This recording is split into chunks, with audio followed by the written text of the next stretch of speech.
Greetings, fellow time travelers. Welcome back to Ancient Mystery, where we unlock the hidden secrets of lost civilizations and dive deep into the mysteries that shaped our world. I'm your archaeological guide, ready to take you on another mind-bending journey through the corridors of time. Picture this with me. Egypt divided and wounded, occupied by foreign invaders and threatened with losing its identity forever. Now imagine a young prince carrying on his shoulders the weight of centuries of humiliation and the dream of liberating his people. This is the incredible story of Ahmose, the pharaoh who launched the most glorious dynasty in ancient Egypt's history. Today on Ancient Mystery, you'll discover how this young ruler transformed a fragmented kingdom into a sovereign empire. But here's what will absolutely blow your mind. The final detail of this journey will change everything you thought you knew about the birth of Egypt's new kingdom. Before we unveil these incredible secrets, make sure to hit that subscribe button and ring the notification bell. Trust me, you don't want to miss the ancient mysteries we're about to reveal. Let's travel back in time together to the city of Thebes in southern Egypt, where our story begins. Ahmose was born into a world of chaos and division. The country was fractured beyond recognition. To the north, a foreign people called the Hyksos controlled the Nile Delta with an iron fist, using superior military technology including horses and war chariots that the Egyptians had never seen before. In the south, a group of Theban pharaohs desperately tried to keep alive the flame of independence. But here's the heartbreaking part that will give you chills. Ahmose was just a child when his father, Pharaoh Seqenenre, died under violent circumstances, possibly in combat against these foreign invaders. Archaeological evidence shows us the brutal reality. His mummy bears the marks of multiple axe wounds to the skull. Shortly after, his older brother King Ahmose took the throne and intensified the fight, but he too died young without completing his mission. The throne then passed to Ahmose, still a teenager, with the country in ruins and hope hanging by a thread. But it would be precisely this young man who would change Egypt's destiny forever. Tell me in the comments below, what did you already know about the 18th dynasty? I want to hear your thoughts on this incredible period of ancient history. When Ahmose assumed the throne around 1556 BC, Egypt was no longer the same mighty civilization we remember. The reality was harsh and unforgiving. The Hyksos weren't just occupiers, they were technologically superior invaders who had revolutionized warfare in the ancient world. But here's what made Ahmose extraordinary. He didn't rush into battle like a hot-headed young king. Instead, he displayed wisdom beyond his years. During the first years of his reign, he acted with incredible strategic patience. He reorganized the Theban army, modernized their weapons by studying and copying the techniques of their very enemies, and consolidated his authority among the Egyptian nobles. Recent archaeological discoveries, including the Carnarvon Papyrus and inscriptions from Ahmose, son of Abana, one of his greatest warriors, reveal that this young pharaoh was a determined and brilliant leader. His decision was crystal clear: capture the Hyksos capital of Avaris. But this wouldn't be easy. Avaris was a heavily fortified city, surrounded by massive walls and protected by an experienced army that had never been defeated. The odds seemed impossible. But Ahmose launched a military campaign that would forever mark Egypt's history. The siege of Avaris was absolutely brutal and lasted for months. Picture this incredible scene with Egyptian forces attacking the city with relentless persistence, trying to break down the enemy defences, while the Egyptian population, exhausted from oppression, began supporting every advance by Ahmose as if it were a step toward freedom itself. But here's the amazing part that recent archaeological evidence has revealed. The siege wasn't just about military might. It was about Egyptian national pride being reborn. After what seemed like an eternity of conflict, Avaris finally fell.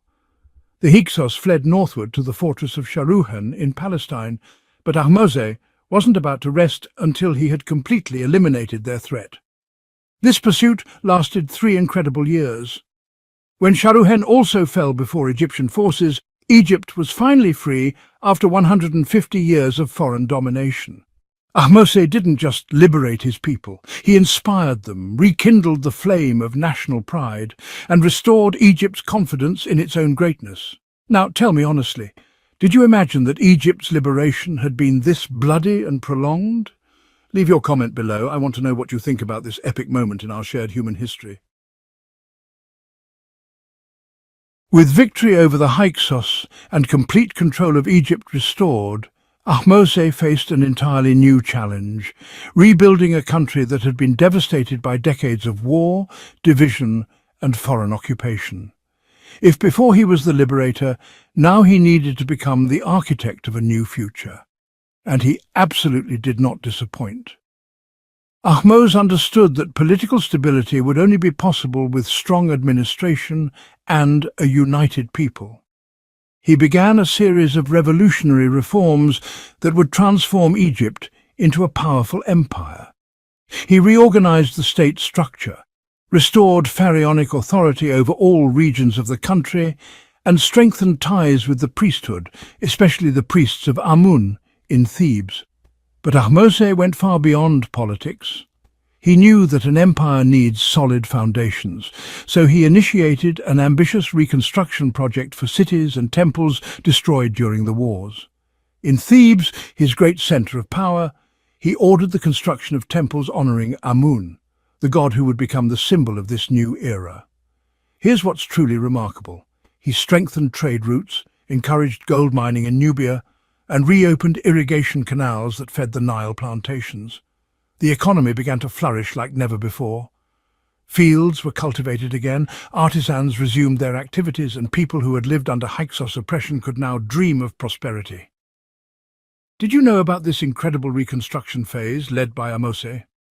Comment below. Your participation helps the Ancient Mystery Channel continue bringing you stories like this.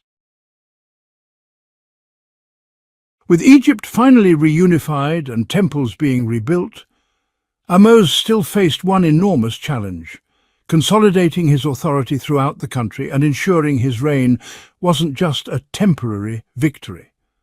For this, he would need much more than military might. He had to master politics, understand power games, and build a solid network of alliances.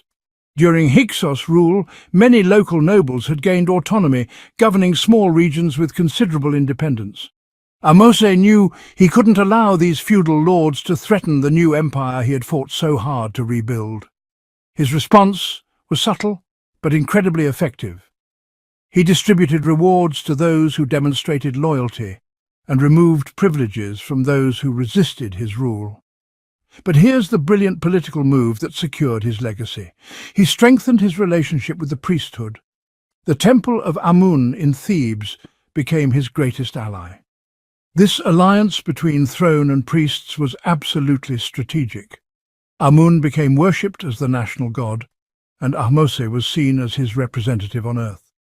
His wife, Ahmose Nefertari, also played a fundamental role in this political revolution. She was revered as a powerful queen, and after Ahmose's death would be worshipped as a goddess. Together they formed one of the most respected couples in Egyptian history, creating an image of stability, continuity, and divine blessing. If you believe that true power lies not just in the sword, but in the mind, comment below. Real empire building begins with wisdom. Even after consolidating political and military power, Ahmose understood that a pharaoh's true legacy wasn't just in victories or wealth, but in the marks he would leave for future generations. And for this, there was no more sacred path than monuments, temples, and tributes to the gods. In Thebes, the city that became the symbol of the new Egypt, Ahmose began important constructions and expanded temples dedicated to Amun, especially the Karnak temple complex, which would become one of the largest religious complexes in the ancient world. Although many later kings expanded these works, it was Ahmose who took the first steps, consecrating Amun as the central god of the empire. But here's what made Ahmose's legacy truly extraordinary. He didn't limit himself to building grand temples. He also restored chapels, re-erected obelisks, encouraged artistic production, and strengthened ancestor worship. He understood that the Egyptian people were deeply spiritual, and that faith was a pillar of stability. Recent archaeological discoveries show that he also encouraged religious and administrative education. Young scribes were trained, priests were instructed, and knowledge was preserved. Egypt was rebuilding itself not just with strength, but with wisdom, and this enchanted the people. Do you believe that spirituality can rebuild a nation? Write your opinion in the comments. I really want to know what you think about this special moment in our history.